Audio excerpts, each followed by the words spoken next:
નમસ્કાર, મારું નામ છે અનિલ। અત્યારે આપણે જે લોકસભાની યાત્રા હતા એમાં અત્યારે બોડેલીમાં છીએ। હવે બોડેલીમાં છે ને અહીંયા આપ તો વિકાસની વાત હોય, લોકલ દ્રશ્યો આપણે જોઈ રહ્યા છીએ અત્યારે।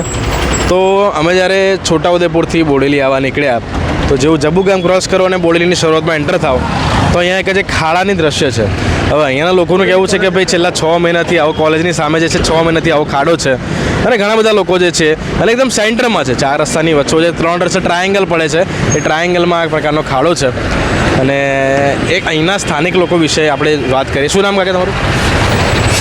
નટવરસિંહ બારિયા। નટવરસિંહ ભાઈ, આજે તમે ખાડાની વાત કરો છો, કેટલા સમયથી આ સિચ્યુએશન છે? આ ખાડો છે સાહેબ, 6 મહિનાથી આ ખાડો પડેલો છે। અહીંયાથી તમામ પક્ષના રાજકીય માણસો આ ખાડામાંથી પસાર થાય છે। અધિકારીઓ બી તમામ અહીંયાથી છોટાઉદેપુર, કવાંટ, નસવાડી, રાજપીપળા આ ખાડામાંથી જાય છે, પણ દરેક રાજકારણીઓ અધિકારીઓની ઓખ ઉડતી નથી આ ખાડામાંથી અને કેવળ ભ્રષ્ટાચાર થઈ રહ્યો છે। આ ખાડોથી ઘણા માણસોનો એક્સિડન્ટ થવાનો બી ભય છે। સ્કૂટર બી અહીંયાથી સ્લીપ મારી જાય છે, બરાબર?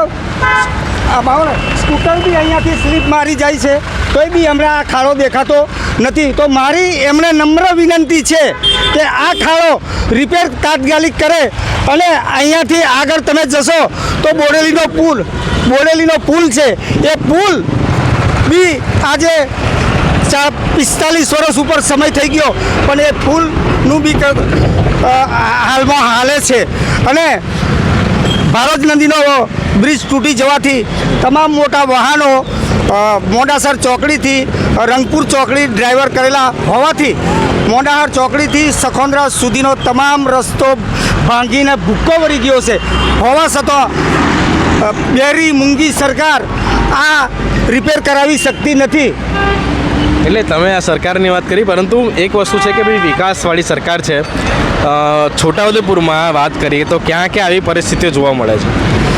વિકાસ ફક્ત ભાજપના નેતાઓનો જ વિકાસ થયો છે, બાકી પબ્લિકનો કોઈનો વિકાસ થયો નથી।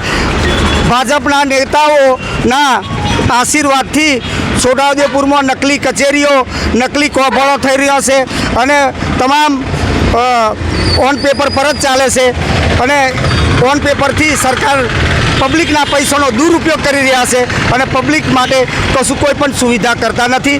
નળ સે જળ યોજના છોટાઉદેપુર જિલ્લામાં નિષ્ફળ ગઈ છે અને રોજગારી તો છોટાઉદેપુર જિલ્લામાં કશું છે નહીં। જીઆઈડીસીઓનો ખાતમુહૂર્તો કરી દીધો છે પણ હજુ જીઆઈડીસીઓ એ લોકો મંજૂર કરી છે, હોવા છતાં કોઈ પણ જગ્યાએ જમીન સંપાદન નથી કરી।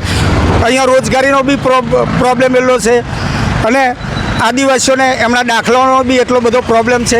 જ્યારે અહીંના વિરોધ પક્ષના નેતા સુખરામભાઈ રાઠવા હતા ત્યારે વિધાનસભામાં જે લોકોના સિલેક્ટ થયેલા હતા કોન્સ્ટેબલ, નર્સિંગમાં અને ગ્રામસેવકમાં, તલાટીઓમાં, એ લોકોને સુખરામભાઈએ થોડું એ કરીને એમણે ઓર્ડરો અપાવ્યા હતા। ત્યાં પછી પાછા અમને બીજા સિલેક્ટ થયા છે। એ આદિવાસીઓનો પ્રશ્ન બી હજુ એવો ને એવો લટકે છે। તમે કોંગ્રેસમાંથી છો? હા।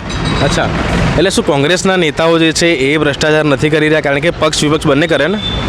કોંગ્રેસના નેતાઓ બી કર્યો હશે પણ હમણાં જેટલો નહીં, કોંગ્રેસના નેતાઓ કર્યો હશે તો ખરપડી કે પાવલો લઈને થોડું ઘણું હોખાયું હશે, જ્યારે ભાજપવાળા તો જીસીબી લઈને જ હોખાયું છે, જીસીબીથી જ પૈસા ભેગા કર્યા છે।